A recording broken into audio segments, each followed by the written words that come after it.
Alléluia. Vraiment, aujourd'hui, c'est un jour où on devait seulement chanter, louer jusqu'à la fin. Parce que c'est un jour de fête en fait. La Pâque, c'est une fête, n'est-ce pas? On fête la Pâque. La Pâque, ça dit que la résurrection de Christ, on se remémore sa crucifixion et sa résurrection. Alléluia. Alléluia. Et pourquoi moi, je vais encore louer le Seigneur ce matin. Alléluia. Je demande si vous nous interprètes, parce que c'est en anglais, d'interpréter pour qu'on comprenne quand même ce qu'on chante, n'est-ce pas? Amen. J'ai emmené des photocopies pour ceux qui veulent, surtout pour les chants. Alléluia. Les chants, vous êtes prêts? Je veux louer le Seigneur. Vous êtes prêts? Oh, happy day. Oh, happy day. Oh, happy day. Oh, happy day. When Jesus was. When Jesus was. When Jesus was. When Jesus was. When Jesus was. When Jesus was.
Lorsque Jésus me lave, when Jesus was,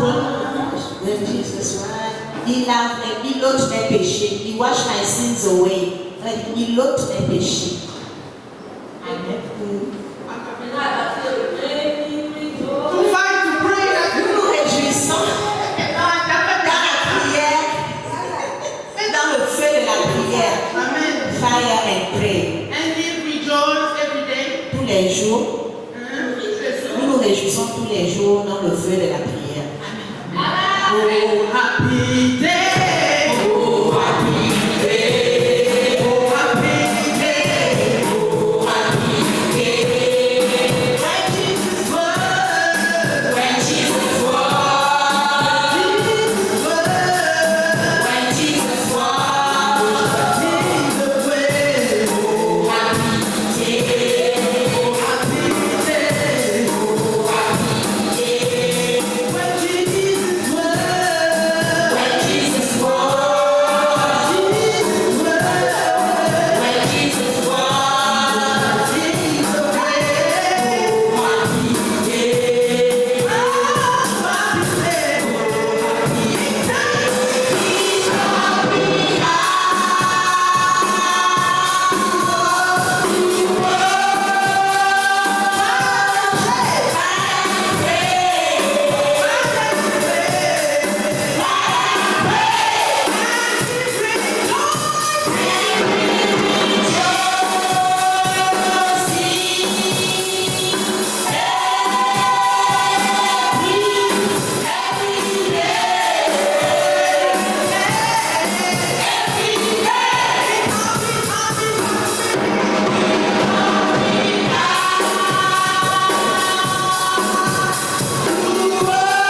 Amen. Place au repas du jour. Alléluia. Nous allons ouvrir nos Bibles dans le livre de Nombre. C'est chaud. Nombre 12.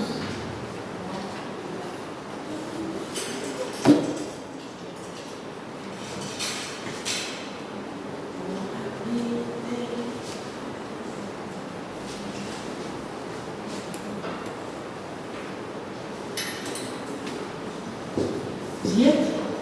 Je peux lire? On va se mettre debout, s'il vous plaît. Non, chapitre 12.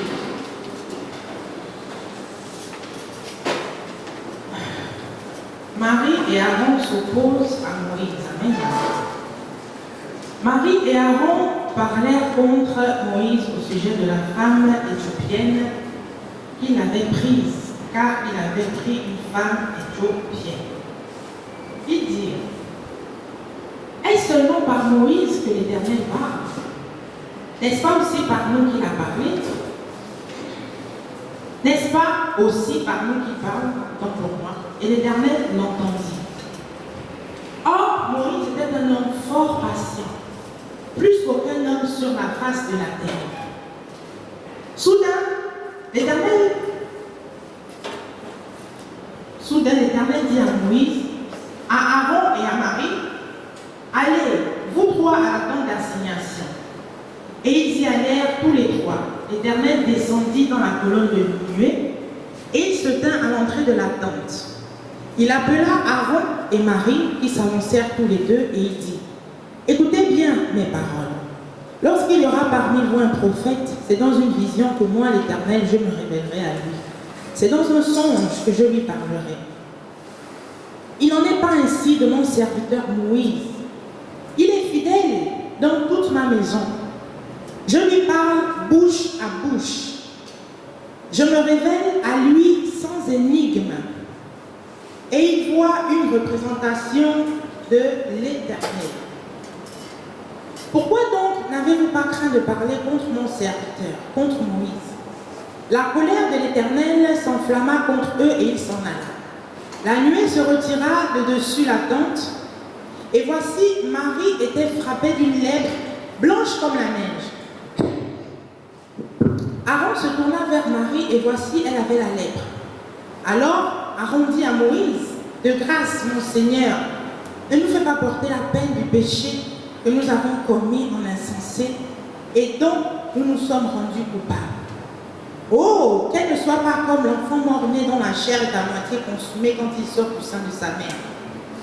Moïse cria à l'Éternel en disant: oh, je te prie, guéris-la.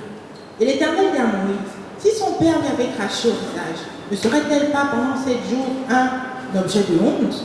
Qu'elle soit enfermée 7 jours en dehors du camp, après quoi elle y sera reçue. Marie fut enfermée 7 jours en dehors du camp, et le peuple ne partit point jusqu'à ce que Marie y fût rentrée. Après cela, le peuple partit de Hathéroth et campa dans le désert de Paran.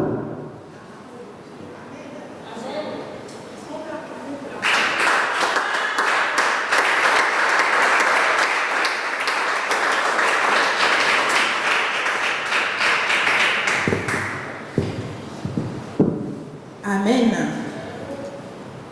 J'ai relu cette histoire-là plusieurs fois. J'ai relu cette histoire plusieurs fois. Et je me suis posé une question. Je me suis dit: Seigneur, en fait, même avant de me poser la question, j'ai remarqué une chose, c'est que c'est Marie et Aaron ont critiqué à deux, n'est-ce pas? Et c'est seulement Marie qui a été frappée de lèpre. Alléluia. Voici pourquoi je dis que j'ai relu ce texte plusieurs fois, me disant peut-être que je n'avais pas compris. J'ai même essayé de sonder un peu les Écritures, genre peut-être que bon, il y a une phrase où on va dire que Aaron aussi, il a été frappé, il a aussi eu la lèpre et tout ça. Rien à faire. Amen. Et pourtant, les deux ont critiqué. Les deux étaient ensemble. Ils ont critiqué ensemble. Ils ont mal parlé ensemble. Mais c'est Marie qui a été frappée de la lèpre. Alléluia. C'est quand même étonnant, n'est-ce pas? C'est étonnant. Normalement, Aaron aurait dû être aussi frappé, puisque lui aussi l'a critiqué. Lui aussi il a mal parlé de Moïse. Mais pourquoi c'est seulement Marie qui a été frappée de la lèpre? Et j'en suis venue à la conclusion que on n'est pas pareil en fait. On n'est pas pareil. Et ça m'a fait penser également à cet adage, je crois que c'est un adage qui dit les moutons marchent ensemble, mais ils n'ont pas le même prix. C'est un adage que je n'aime pas trop parce que je le trouve péjoratif, mais ça exprime, c'est juste, c'est une figure de style, je crois, ça exprime quelque chose. Les moutons peuvent marcher là ensemble, mais ils n'ont pas le même prix. En d'autres termes, ça peut aussi vouloir dire que on peut être là ensemble, mais on n'a pas les mêmes grâces, on n'a pas les mêmes privilèges, on n'a pas les mêmes faveurs, on n'a pas les mêmes pouvoirs, on n'a pas la même autorité. Enfin bref, ça peut vouloir dire beaucoup de choses également. Amen. C'est pourquoi chacun de nous doit suivre sa voie. Amen. Et d'ailleurs, c'est même le thème de mon exhortation. Suis ta propre voie. En d'autres termes, ne suis pas les autres. Ne suis pas l'autre. Ce n'est pas parce que l'autre a fait que toi aussi tu vas faire. Parce que l'autre a fait ce qui est mal, ok, d'accord, mais tu ne sais pas si forcément... enfin, c'est pas parce que tu vois que parce que l'autre fait mal et qu'il ne lui arrive rien, tout va pour le mieux pour elle, tout va pour le mieux pour lui, que bon, toi aussi, tu vas te mettre à faire la même chose, te disant que de toutes les façons, moi aussi je peux faire, on monte, on descend, il n'y aura rien. Amen. Parce que tu ne sais pas comment Dieu gère et traite chacun. Alléluia. Nous n'avons pas tous le même appel, nous n'avons pas tous la même communion avec le Seigneur, nous n'avons pas tous les mêmes privilèges. Amen.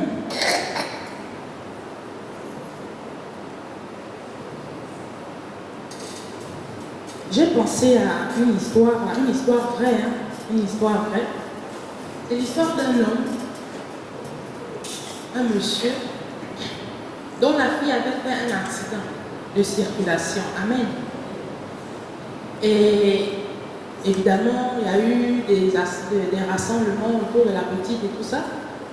Et il y a un jeune homme, vraiment un jeune homme du quartier, on va dire ça comme ça, qui a été courageux, qui a soulevé la petite et qui a emmené la petite à l'hôpital le plus proche de l'endroit où ils étaient.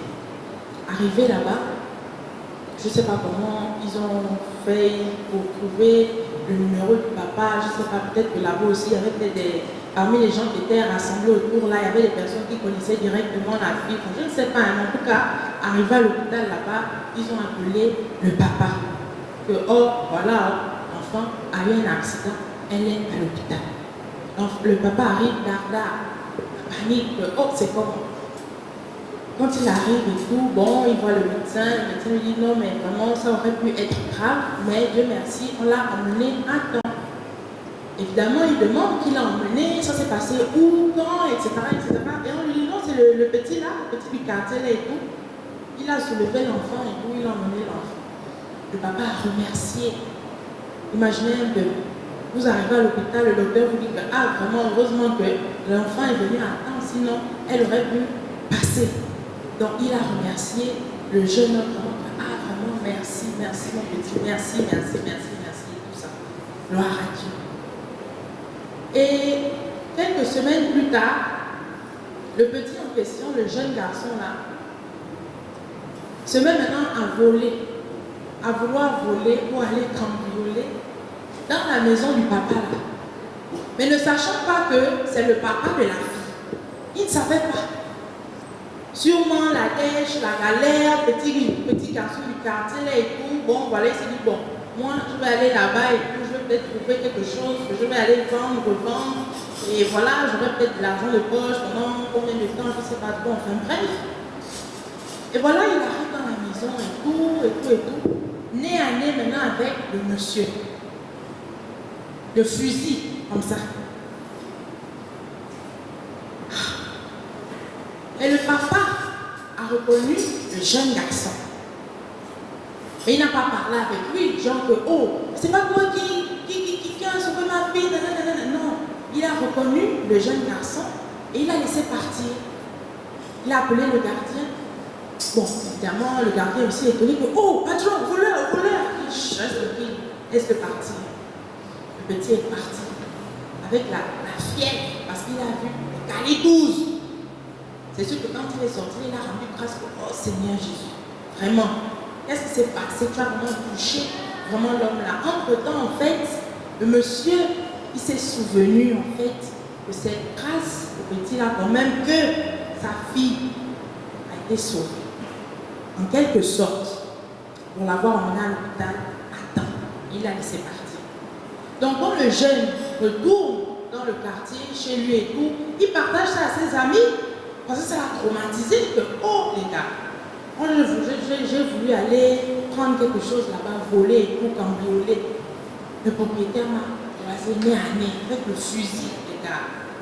Mais j'ai eu la chance, il m'a laissé partir. Voilà comment l'ami en question, il s'est dit, là-bas, c'est bien. Si moi aussi je vais, j'aurai la grâce si on m'attrape. Si on ne m'attrape pas aussi, j'aurai toujours la grâce parce que j'aurai volé quelque chose de bien, assurément. L'ami est parti. Mon cher, quand il part là-bas, c'est la prison en fait. C'est-à-dire que lui, ce n'est même pas le patron qui l'a attrapé, c'est le gardien. C'est sûr que le gardien aussi, la première fois, il a été étonné de voir le voleur dans la maison. Donc c'est sûr que ça l'a révolté aussi. Il s'est dit, attends, le voleur, il est passé par où je n'ai pas vu dans la maison. Donc lui, depuis la première fois qu'il y a eu cet incident-là, il est maintenant éveillé. Donc l'ami en question qui a voulu faire le même coup là, lui, il n'a pas eu le temps d'entrer dans la maison principale. Ils étaient encore dans la cour là qu'on a attrapé. La prison directe. Il n'a pas dit que, oh, machin, non. Lui, là, on l'a emmené en prison. Je ne sais pas où, en tout cas, il allait en prison. Directement. Alléluia. Vous voyez que tout le monde n'a pas la même chance, tout le monde n'a pas la même grâce. Amen. Tu veux faire parce que l'autre a fait. Mais l'autre avait une grâce particulière sur sa vie que toi, tu n'as pas eu. Il avait la chance ce jour-là. Toi, tu n'as pas eu la même chance. Tu allais faire. Maintenant, on t'a attrapé. Parce que tu as voulu faire comme l'autre.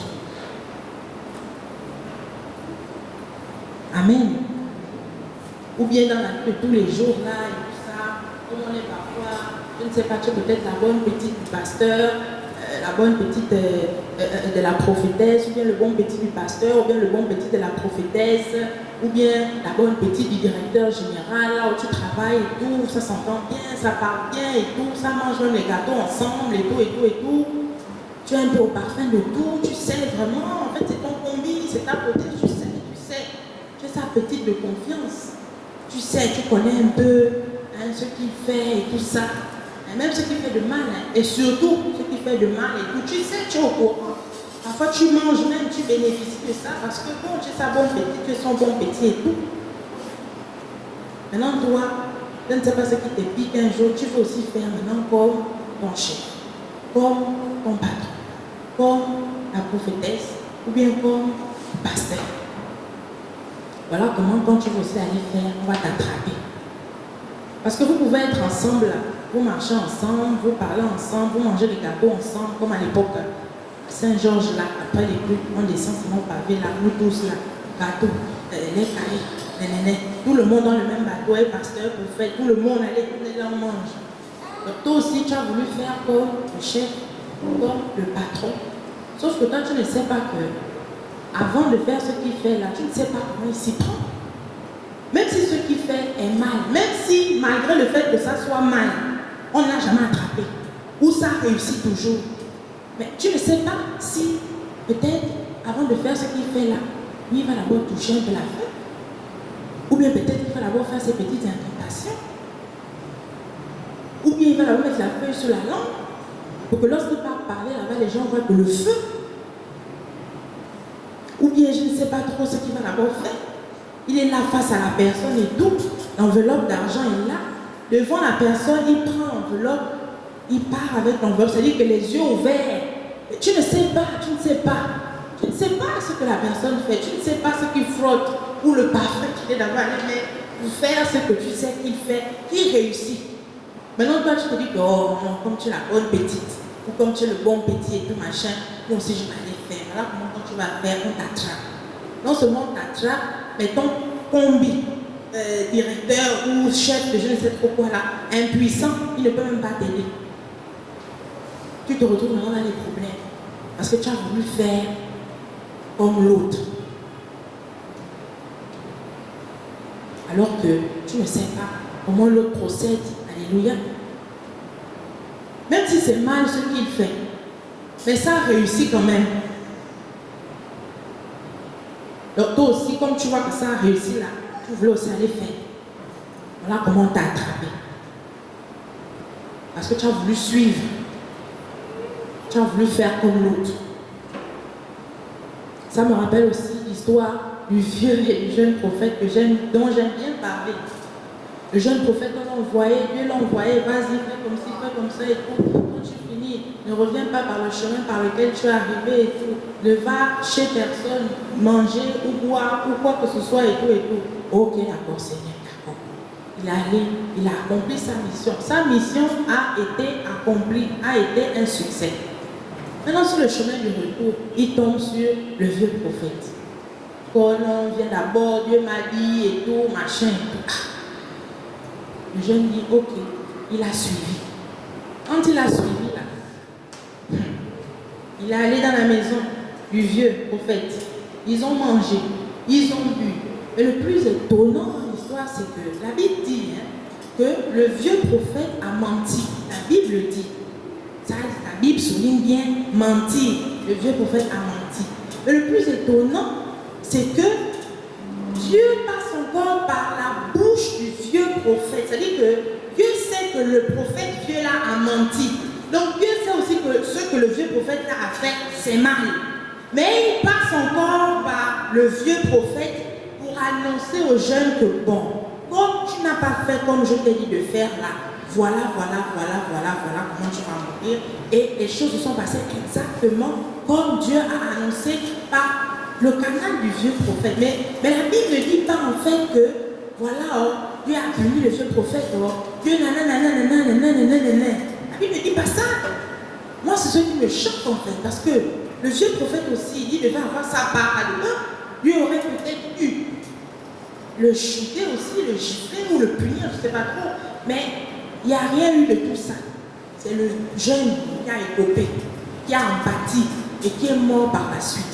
Pour avoir suivi le vieux prophète, alors que lui-même il avait déjà sa communion avec Dieu, alors que Dieu lui-même avait déjà parlé que voilà, fais comme ci, fais comme ça, fais comme ci, fais comme ça. Arrivé là-bas, au lieu de se concentrer sur ce que Dieu lui a dit, il a suivi. Voilà pourquoi le thème c'est suis ta propre voie, ne suis pas les autres, parce que tu ne connais pas.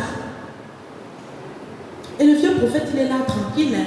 Le jeune est mort, il allait se faire dévorer par un lion et tout ça là. Lui il est tranquille, c'est même le vieux, je crois qu'il a même encore enterré. Et Dieu dans tout ça. Bon, Dieu est souverain, on peut rien lui reprocher, il est souverain. Il s'est passé ce qu'il a voulu qu'il se passe. Mais ce qu'on doit retenir, c'est que chacun doit suivre sa propre voie et on ne doit pas suivre les autres. Chacun a sa grâce. Alléluia. Tu vois, peut-être la prophétesse, je ne sais pas, elle vient en retard à l'église, par exemple, ou bien, je ne sais pas, certains programmes, elle est en retard, ou bien parfois, elle prend la liberté comme ça de ne pas venir le dimanche au culte. Et puis toi, comme tu es sa copio, comme tu es sa bonne petite, son bon petit et tout, tu vas te dire que bon, dans tous les cas, moi aussi, si je ne viens pas à l'église, on ne va rien me faire, rien ne va m'arriver. Je vois la prophétesse là, elle glosse, elle a même l'onction, quand elle chante, quand elle prêche, elle prophétise, même ça veut dire que même Dieu est d'accord. Donc moi aussi, je vais faire, rien ne va m'arriver. Ah chérie, si tu penses comme ça là, il faut déjà changer. Parce que tu ne sais pas, comme je disais, chacun a sa communion avec Dieu. Chacun a son intimité avec Dieu. Alléluia. Peut-être que la prophétesse là en question, elle jouit, elle a une autorisation céleste.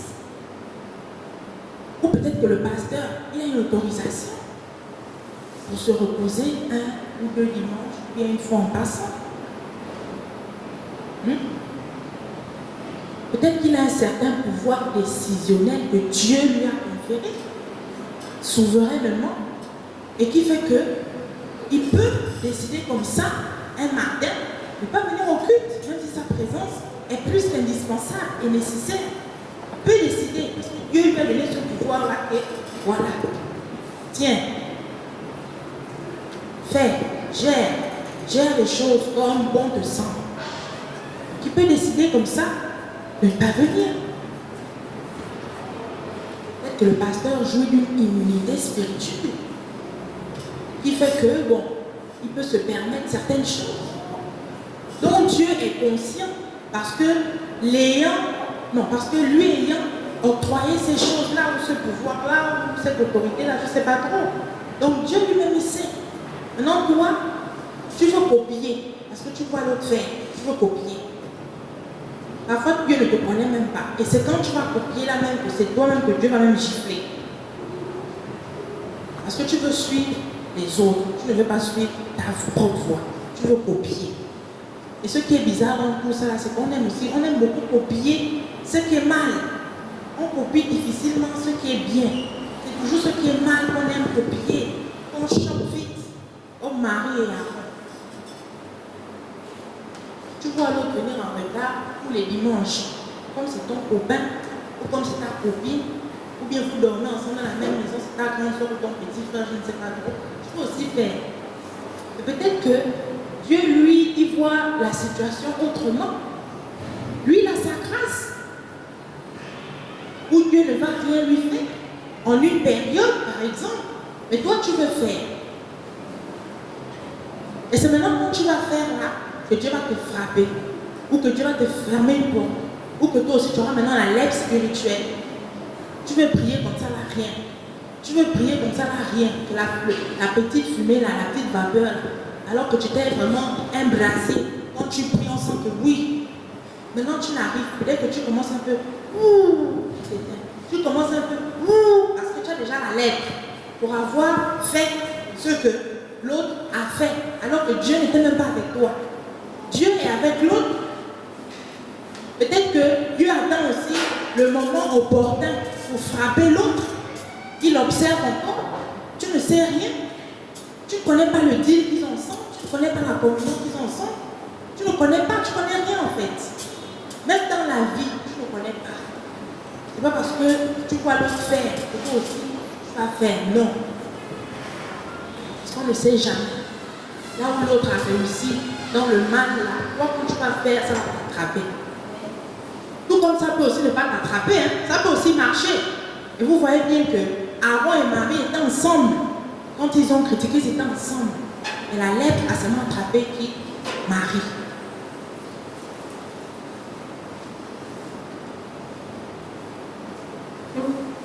Tu pars à l'école. Et tout ça, tu joues au beau, ou bien tu joues à la belle, avec tes copains et tes copines. C'est là, ça forme les petits clans et tout, les groupes, c'est le buzz. C'est genre le pharaon qui a la plus belle chaussure. Tu as emmené combien aujourd'hui pour le goûter? L'autre emmène 500, l'autre emmène 2000, l'autre emmène bref, je ne sais pas trop. C'est un peu le blazing et tout. Et généralement, dans ce genre de bande-là, il y a toujours un ou deux qui sortent du lot, un peu comme les chefs, quoi. Et c'est toujours eux qu'on aime suivre. On veut leur ressembler. On veut faire comme eux. Et tu ne sais même pas, en fait, que le gars que tu veux suivre là, quand il est chez lui, ou quand il sort du lycée, là, c'est une autre personne. Parce que ses parents sont les chrétiens. Il a même déjà accepté Jésus dans sa vie comme Seigneur et Sauveur personnel. C'est juste que, comme il est jeune, c'est pas toujours facile d'assumer déjà son statut de chrétien. Sinon, dans son cœur même, il a déjà la crainte de Dieu. Malgré le pharaon, vous montrez des chaussures, des bapoumas, bacoques sportifs, moi j'ai mis tel bas. Malgré tout ça, le petit que tu vois là, ou la petite que tu veux suivre là, qui est même la chef là, quand elle est à la maison, c'est quelqu'un d'autre. Elle a accepté Jésus. Elle a accepté Jésus. Donc toi, tu peux aussi vouloir suivre. Tu vas maintenant aller voler l'argent de ton père, de ta mère aussi, parce que tu peux aussi emmener 2000 francs de goûter à l'école, ou je ne sais pas trop. Mais lui là, ou celle-là, elle a accepté Jésus. En cas de, elle va pareil. Donc tu es en train de suivre là pour rien en fait. Pour rien. Parce que c'est juste du superficiel quoi. Parce que la personne peut-être a honte quand elle est avec les amis ou bien en dehors de la maison. Elle est jeune. Mais sinon, elle a accepté Jésus. Et elle a déjà la crainte. Donc Dieu sait ça. Et toi tu veux suivre. En suivant là, tu fais mal parce que quand tu vas voler, lui ne vole pas. Quand tu vas voler pour avoir 2000 pour emmener, pour placer aussi les autres, lui ne vole pas. Lui on lui donne. Amen. Une fois là, je me souviens, vous voyez le rond-point, le parcours d'abord va maintenant. Quand on revient des Tanguettes, et on va maintenant à la pharmacie d'abord comme là. Il y a un tournant là, un petit carrefour. Et donc, j'ai clignoté pour aller justement vers la pharmacie. Et il y a toujours des voitures, et en l'occurrence, les taximans. Non, ils m'énervent, les taximans, ils m'énervent. Non, ils me cassent. Et il y a un taximan là et tout qui est passé à ma droite, qui m'a dépassé en fait, et puis il est parti en fait. Un deuxième taximan est passé. Donc moi aussi j'ai voulu faire, en voulant faire. On dit qu'il ne faut pas suivre les autres. En voulant faire. C'est là où, voilà une voiture qui revient du rond-point, d'abord au BAM là-bas. Une autre qui revient de Beaulieu là-bas. Oh Jésus, je suis maintenant prise en sandwich là. Pipi, on me klaxonne maintenant. Le cœur va que dougoudou. Obligé de dire que pardon, excusez-moi. Parce que je ne suis pas prioritaire. En plus, j'ai voulu suivre, j'ai vu que un taxi, il passe. Deuxième taxi, il passe. Moi aussi. Alors maintenant, en voulant faire. C'est moi qu'on a voulu prendre un sandwich. Là où on dit qu'il y a l'esprit de mort qui rôde là. C'est moi qu'on a voulu peut-être manger le jour là. Dieu merci. J'ai dit, Seigneur, jamais plus ça. Plus jamais. Pire encore, le tournant. Vous savez qu'on ne dépasse jamais. Quand on arrive dans un tournant, on ne dépasse jamais les voitures au tournant. Parce que quand tu prends le tournant, je ne sais pas si dans le sens inverse, il y a une voiture qui arrive. Ou peut-être qu'il y a une voiture qui est mal garée. Voilà que quand tu vas vouloir dépasser, tu prends le tournant. Ou voilà, moi maintenant, un jour, sur la voie express. Ah, c'est maintenant même la voie express, c'est même pas le tournant. La voie express. Je roule. Mais le monsieur ou la femme, c'est même pas qu'elle est devant moi, elle a l'air pas de tortue. Voilà comment elle est. La prophétesse dit, elle va dépasser. Quand je dépasse comme ça, malheureusement, je n'estime pas bien la distance avec le véhicule qui arrive. Donc quand je dépasse comme ça là, le cœur bat même parce que celui qui vient en face là-bas, il vient en vitesse. Il ne peut même aussi s'arrêter et dire que bon, celui-là est en train de dépasser, je vais un peu ralentir. Non, il accélère. Mon Dieu. Je veux me rabattre maintenant sur la droite. Celui que j'ai laissé derrière, là, il vient maintenant aussi me trouver à droite. Donc je suis maintenant là, Seigneur. Mais le cœur là-bas, j'ai dit, Seigneur, plus jamais ça. Pourquoi? Je ne sais pas ce qu'on appelle le jour là. Donc peut-être que, comme j'ai vu beaucoup de voitures aussi qui ont dépassé celui qui était devant moi là, aussi j'ai voulu faire. Et ça n'a pas bien pris. Mais Dieu merci, je suis revenue. Donc, dans la vie, hein, il ne faut pas suivre les autres. Ce n'est pas parce que l'autre fait que, toi aussi tu vas faire. Non. Chacun doit suivre sa propre voie. Faire selon que Dieu veut. Amen. Amen. C'est la grâce que j'ai eue ce jour. Bon, maintenant, après, aujourd'hui, moi, je suis une professionnelle. Hein. Moi, je suis pro, hein. Je suis pro, je conduis bien. Bon, c'était pire. Non, mais on n'est jamais pro. Dans la conduite, là, on n'est jamais pro. On n'est jamais pro, c'était juste pour plaisanter. Telle était vraiment l'exhortation du jour.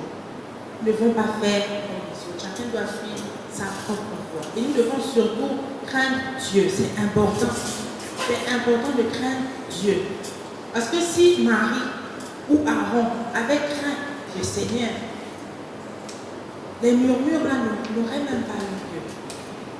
Et la lèpre là ne serait jamais descendue sur Marie. Alléluia. Donc il est important de craindre Dieu et de suivre chacun sa voie. Alléluia. Tu vois l'autre faire. Même si ce qui fait de mal, tu vois que ça réussit, ça porte du fruit, ça y construit même son empire, son royaume, son château, avec ce que tu sais qu'il fait de mal. C'est pas grave. Ne fais pas pour autant. Parce que c'est même quand toi tu vas vouloir faire que le ciel va tomber sur ta tête. Tout comme ça peut aussi réussir. Mais soyons prudents. Amen. Que Dieu nous bénisse.